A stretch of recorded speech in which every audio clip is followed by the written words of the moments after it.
E aí, seus capitalistas? Então, esse vídeo vai ser um pouco diferente. Já estou emendando a gravação no anterior aí, que a gente fez aquele resumão. Aqui no canal nós falamos bastante de macroeconomia, economia. Mas agora eu quero falar um pouco dessa questão social, do que está acontecendo, essa divisão da sociedade. Nós vamos falar do experimento da Universidade de Stanford sobre como essa divisão é importante para o controle e como o ser humano ele assume papéis. E talvez isso justifique do porquê essa divisão, não só entre o apoiador da Rússia e a Ucrânia, que agora virou uma briga, né? Antigamente a briga era o quê? Eu sou palmeirense, eu sou corintiano. O ser humano ele sempre buscou pertencer a algo e assim ele se divide, né, nas suas tribos e tudo mais. Isso é natural da nossa natureza humana. Nós não somos tão racionais quanto dizem por aí. O ser humano ele é um animal emocional. Quando nós vamos estudar marketing, por exemplo, eu entendo que nós temos que atingir o emocional das pessoas. Porque se você busca atingir o racional, você não toca o coração dela. Então você não consegue fazer com que ela tome uma ação, por exemplo. Então isso o marketing ele trabalha muito, né? Porque as pessoas tomam decisões com base em emoções e justificam essa decisão no racional. Só que o nosso racional é muito limitado. O nosso cérebro, né, os 3 cérebros e tudo mais, isso aí teria que aprofundar em outro vídeo, né? O nosso cérebro ele tem essas camadas mais emocionais com mais espaço, digamos assim, elas são mais predominantes. Ok. Então nós entendemos que o ser humano não é racional, porque se ele fosse racional, você colocaria as variáveis e aí você ia calcular e ia chegar numa conclusão lógica. E se você tomasse decisões 100% lógicas, você não teria toda esta merda no mundo, né? Então muito da merda que existe no mundo é por questões de medo e tudo mais, que são questões emocionais, beleza? Então, ok. Essa introdução feita, nós podemos entender então sobre um pouco da natureza humana e do porquê que nós tomamos certas decisões, certo? E aí, o meu objetivo nesse vídeo é elucidar um pouco dessa divisão e do porquê que você sentir medo e de você entrar na Matrix da divisão social, isso é prejudicial para você. Então nós vamos aprofundar essa questão porque você não pode cair nessa armadilha que o sistema está implementando. Você que é um capitalista malvadão, você que quer crescer, você que quer prosperar, você não pode cair nessa armadilha, beleza? Vou compartilhar a tela aqui então. O que me motivou a gravar esse vídeo foi esse post que eu fiz aqui, então que é o presidente da Ucrânia, tá? Então olha a decisão tirânica aqui que o presidente da Ucrânia tá tomando, certo? Por isso que eu digo que não tem nem um lado certo. O Putin tá errado e o Ocidente também tá errado e o Ucrânia também tá errado. Não tem santo nessa história.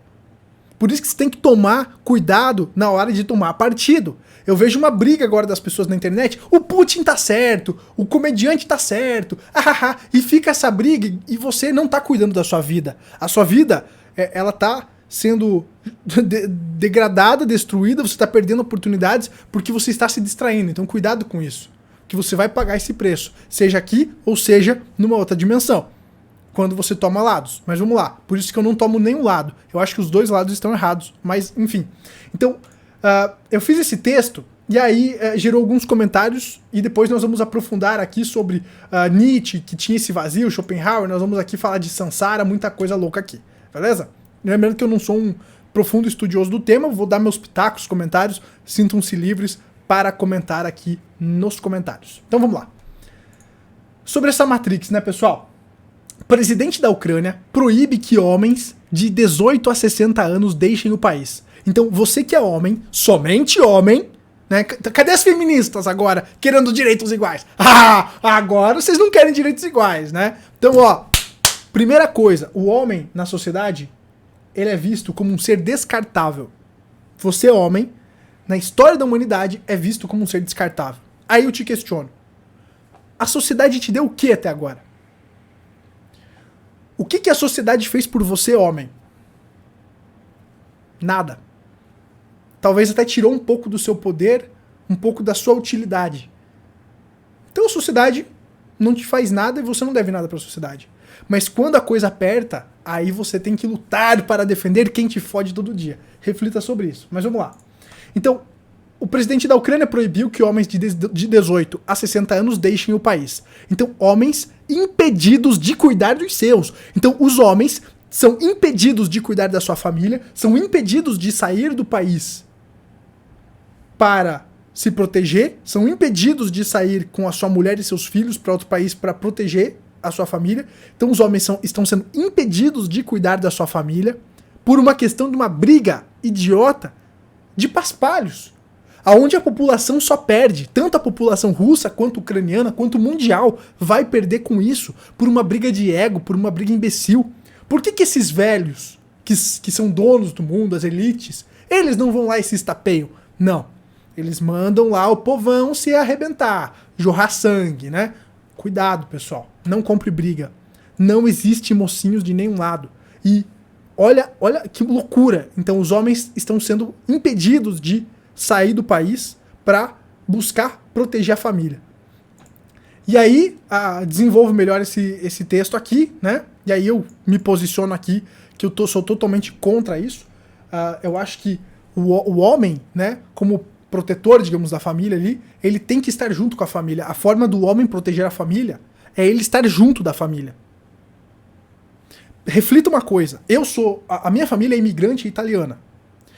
O meu bisavô, o tataravô, ele fugiu da guerra e veio pro Brasil. Fugiu de uma situação ruim e veio pro Brasil.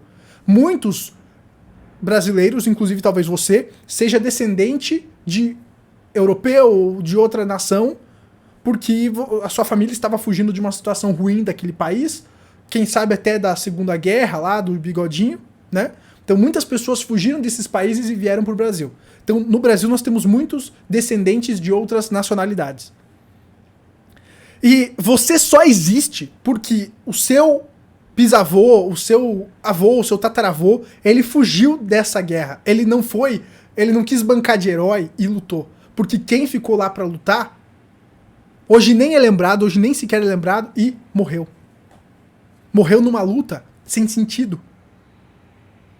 Quem fugiu, quem buscou proteger a família, quem buscou algo melhor de maneira individual e não pensando num coletivo, lutar pela minha nação, esses hoje vivem em outro país, mas vivem e continuaram aí com a sua família. Reflita sobre isso, tá? Mas vamos lá. O que me fez então gravar esse texto antes da gente desenrolar mais? Esses comentários aqui. Você não derrama seu sangue. Você, né, falando pra mim. Você não derrama seu sangue pelo seu país porque alguém vai derramar. Se ninguém se importasse como você, não estaria na situação confortável que está para criticar. Vamos todos abandonar as forças armadas e patriotismo e ver o que acontece. Não só com o país, mas com cada um dos residentes desse país. Fico impressionado com quem só sabe criticar e desconstruir sem oferecer nada em troca ou alternativa melhor. Meu amigo, a primeira coisa é, todos os vídeos desse canal eu ofereço uma alternativa melhor. Sabe qual é essa alternativa? É você cuidar da sua própria vida e parar de esperar com que o Estado resolva os seus problemas ou que o coletivo resolva os seus problemas. Se cada indivíduo respeitasse o próximo, como Jesus pregou, ou vários pregaram, né? Você amar o próximo como a ti mesmo. É que o problema é que muitos não se amam. E a gente já vai entrar no vazio existencial humano. Vamos lá. Se muitos, né? Se você respeitasse o próximo, o limite do próximo, e você fizesse livres trocas, livre comércio, você não teria essa treta. Então, o que eu ofereço de solução é cada um cuidar da porra da própria vida e parar de dizer que o outro tem que fazer algo pra você.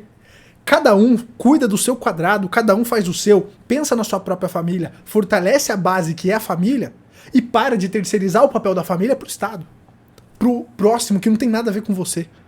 Então, o que eu proponho aqui é fortalecer a família porque é responsabilidade da família fortalecer esse indivíduo que ela trouxe ao mundo. E você trazendo esse fortalecimento da família, que é a solução que eu trago aqui, você tem que colocar que esse indivíduo é responsável por ele mesmo. Em fazer a própria grana, em cuidar da própria vida, respeitando o limite do próximo. É isso que eu proponho aqui. Agora, quando a gente acha que alguém tem que fazer por nós ou algo assim, você vai ter esses problemas. O coletivo é o problema, porque o coletivo é burro. As crises são coletivas, mas a prosperidade sempre é individual, porque cabe ao indivíduo ser sua própria loteria, ser o cara que floresce, ser o cara que cresce. O coletivo nunca vai te ajudar a crescer. E aí, né? Então a gente teve mais comentários aqui. Então, não adianta tentar explicar para essa geração soy boy, né? Tentando me desmerecer. Não serve nem para adubo, diz o fulano aqui, ó. Ele está dizendo que a minha geração não serve nem para adubo, sendo que a minha geração é fruto da geração dele. Os caras não pensam. Os caras não pensam, né? Então, imagina se atacassem o Brasil. Para onde iríamos? Iríamos deixar todo pouco que temos? Ai, ele tem tão pouquinho, gente, que dó. Aonde iríamos criar nossos filhos? Em Nárnia? Fico abismado com a falta de amor pela própria família. Amigo, Marcelo, eu também fico abismado com amor pela própria família. Você acha que defender a própria família é você ir num campo de guerra pra morrer? Ou você pegar sua família e proteger ela, indo pra um lugar seguro? É o que eu falei dos imigrantes. Quem vive hoje é porque fugiu, não porque foi lá no campo de batalha e morreu. E deixou os filhos órfãos e a mulher viúva. Será que você lutar pelas causas da elite, dos velhos, de velhos babacas, de interesses que não convém a você, que você não tem nada a ganhar, será que isso é cuidar da própria família? Ou abandonar a sua família e ir lutar com um bando de macho é defender a família? Você abandonar sua mulher pra ir sozinha pra outro país, você abandonar seu filho pra ir sozinho pra outro país, você acha que isso é defender a sua família? Os covardes não entendem que ninguém vai para a guerra defender o país e sim a família. Sim, eu sou covarde, claro. O problema é que os valentões, os machões, eles morrem com um tiro na cara. E a família fica a ver navios, né? Que valentão. Nossa, que bichão. Ele é muito macho. Alfa. Ele exala testosterona porque ele vai pra guerra, abandonando a mulher e os filhos. Nossa, esse cara cuida da família mesmo. Porra, que exemplo, hein? Que exemplo. Não adianta. Os caras que acham super fora da caixinha, só eles entendem o sistema e estão hackeando a Matrix. São os chalinhos que o Rasta fala do Rasta News. Olha o que o cara assiste, velho. Que porra é essa? Rasta News. O cara deve ser maconheiro aqui. Bigodagem, né? Então é isso aí, cara. Vai lá lutar na guerra. Pega lá o seu estilingue e vai lá na guerra lá. Ai, ai, ai, ai. Tudo certo. O homem esclarecido com visão além do... Tá. Então, pessoal, é isso. Essa é a Matrix. Essa é a Matrix das pessoas, né? Que pensam de maneira coletiva, talvez por uma questão de vazio existencial. Schopenhauer, Nietzsche morreu com o vazio existencial. Ele falava sobre isso. Nietzsche falava sobre esse vazio existencial.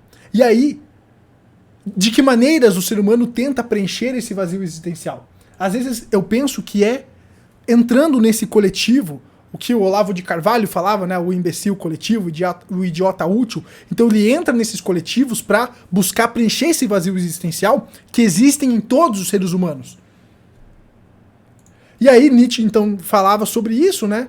E o Schopenhauer também fala sobre isso. E ele vai mais além. Ele fala que o mundo é o inferno. Schopenhauer fala que o mundo é o inferno. E os homens dividem-se em almas atormentadas e diabos atormentadores. Então, nós temos as forças que dominam e os dominados. Nós temos as almas atormentadas e os diabos atormentadores. Nós temos a dualidade aqui. E quando você toma um partido, quando você entra na briga, uma briga que não é sua, você está sendo atormentado por um diabo que é atormentador. Você está deixando a sua missão aqui na Terra de lado para lutar por uma briga imbecil que não é sua. E é por idiotas úteis que vão para a guerra que existem a guerra. Se as pessoas tivessem senso de quem elas são e do porquê que elas estão aqui, e elas não tivessem esse vazio talvez elas não iriam comprar essa briga e elas iriam tocar a própria vida delas, cada um cuidando de si, cuidando da sua família, fazendo trocas livres, e o mundo seria muito melhor. Eu não acredito no ancapistão. Embora eu goste das ideias de um anarcocapitalismo, de um ancapistão, eu não acredito que isso é possível. Tanto é que eu quero trazer uma galera ancap para falar sobre isso. Mas o que eu falei no início do vídeo, pela lógica emocional do ser humano, pelo cérebro emocional do ser humano, eu não acredito que é possível você ter um mundo que não tem essa questão de exército e tudo mais, porque o medo do ser humano nos impede de ser livres. O emocional do ser humano nos impede de ser foda, de ter uma vida boa. Por isso que é um comendo o cu do outro aqui. Que o problema está na nossa natureza. Natureza humana. Por isso que eu não acredito em ancapistão e tudo mais. E aí, por nós não conseguirmos viver em sociedade lidando com as diferenças, muito justifica o que Schopenhauer dizia, que nós temos as almas atormentadas e os diabos atormentadores. Então o problema está na nossa natureza, na minha visão. E aí aqui, né, então, a miséria... vamos ver aqui, puta, eu tinha selecionado o texto aqui, sumiu. Então, conduz-nos a este profundo pensamento que viemos ao mundo já viciados. Então, nós viemos ao mundo já viciados, como os filhos de pais, gastos pelos desregramentos. E que se a nossa existência é tal modo miserável e tem por desenlace a morte, é porque temos continuamente essa culpa a expiar. Essa culpa a expiar. E aí entra aquela coisa de Adão, né, da queda. Então a morte é o preço, né, daquele pecado e tudo mais. Então nós temos que expiar isso, orar e vigiar, né? Querer ter sempre ao alcance da mão uma bússola segura a fim de nos orientar na vida e de encarar incessantemente sob o seu verdadeiro prisma. Habituai-vos a considerar este mundo como um lugar de penitência, como uma colônia de penitência, como lhe chamaram já os mais antigos filósofos e alguns padres da igreja. E aí entra aquela questão do brahmanismo, budismo, mas eu não quero entrar muito a fundo nisso aí, até porque o vídeo já tá ficando longo. E aí entra a questão da roda de Sansara. A roda de Sansara está muito ligado com os ciclos que a gente fala. Se você observar, existem ciclos menstruais, ciclos climáticos, ciclos econômicos, ciclos de mercado.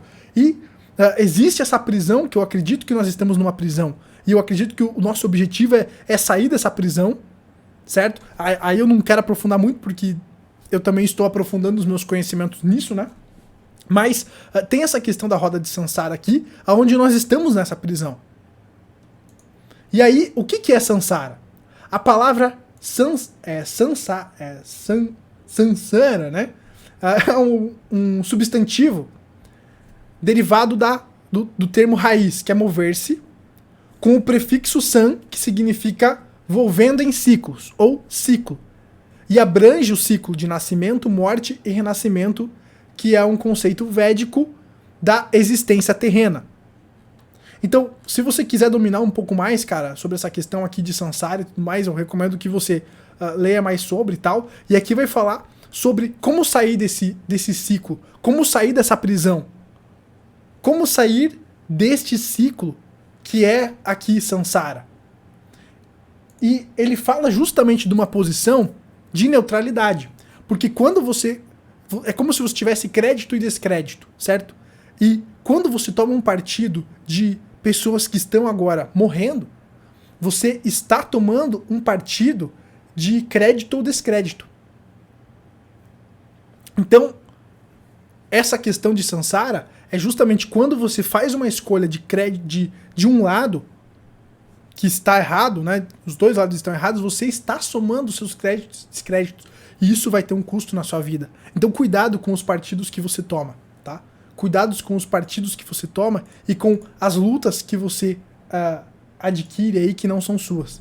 E aí, falando um pouco do experimento de Stanford, né? é um experimento que aconteceu lá na década de 70, inclusive acho que tem um filme, um documentário, onde dividiram os estudantes da Universidade de Stanford em dois. E aí remete muito ao que eu falei no início desse vídeo sobre o nosso cérebro animal e emocional. Aonde nesse experimento de Stanford, pegaram lá os alunos, os membros daquela universidade, e dividiram entre os presos, né, fizeram uma prisão lá e tal, e os presos e os guardas. E todos eram amigos lá, tomavam aí cervejinha junto, aquela coisa toda. Mas conforme as horas foram passando, e o experimento avançando, e cada indivíduo entendendo um papel, absorvendo aquele papel, um de prisioneiro e um de guarda, aqueles indivíduos que eram amigos, eles começaram a se dividir, como se fossem times. E muito conhecido da política é a questão de você dividir para conquistar. E esse experimento de Stanford, ele fala muito sobre a natureza humana, como quem está no poder, sobre quem domina, sobre os atormentadores, como os atormentadores agem sobre os atormentados. Que é essa questão de dividir. Essa questão de dividir em times para conquistar. Então, como que você transcende isso na minha humilde visão, na minha limitada visão? É você não entrando na matrix da divisão, na matrix da honra masculina, onde você tem que lutar pelo seu país, numa luta, numa briga que não é sua, mas que vendem que é sua para te colocar numa situação que vai te lascar. Então a gente tem que cuidar com essa matrix que é incutida na nossa mente desde que a gente cresceu. Principalmente nos homens, dessa questão da honra e tudo mais. Você tem que ser um homem honrado, mas você tem que pensar em você e na sua família. Não lute por guerras, por brigas que não são suas, que não pertencem a você. Beleza, seus capitalistas? Cuidado com o que os atormentadores estão colocando na sua mente, porque você está escolhendo ser um atormentado. Essa é a natureza humana, pessoal. Sair da Matrix é justamente você não entrar nessas armadilhas. É você cuidar da sua própria vida e focar em quem você ama, em focar em quem tem sentido pra você, e não lutar em lutas que só vão te fazer perder energia. É você lutar por lutas que fazem sentido com o seu propósito. Seja defender a sua família, seja o seu crescimento, seja você passar por essa existência, sei lá qual que é o seu motivo aqui na vida. Mas eu acredito que agora a questão é você cuidar da sua própria vida, das suas finanças, em fazer mais dinheiro, em ter um plano de emergência. Eu acho que agora as pessoas têm que voltar para si, cuidar da própria vida e respeitar o próximo. Essa que seria a grande sacada. Em cuidar para não ser um atormentador, porque isso vai ter um preço, a conta chega. É você buscar viver nessa terra que parece realmente ser um lugar de penitência, em você passar isso pensando no próximo nível existencial, no próximo nível de frequência, e não cair nas armadilhas que são impostas aqui nesse nível mais denso da matéria, que vão te fazer se manter aqui, né, como um prisioneiro, por conta dos créditos da roda de Sansara. Para você se livrar disso aqui, você precisa não cair nas armadilhas, você precisa vigiar as armadilhas. Porque o crédito tá rolando. E para você sair daqui, você não pode estar com créditos negativos. Essa é a minha visão, né? Eu acredito muito nisso. E fique à vontade para discordar aqui nos comentários, só fica a mensagem: seja o seu próprio presidente. Entre em guerras que fazem sentido para você. Não compre guerra dos outros e não derrame sangue alheio por uma briga que não é sua. Abraço, pessoal.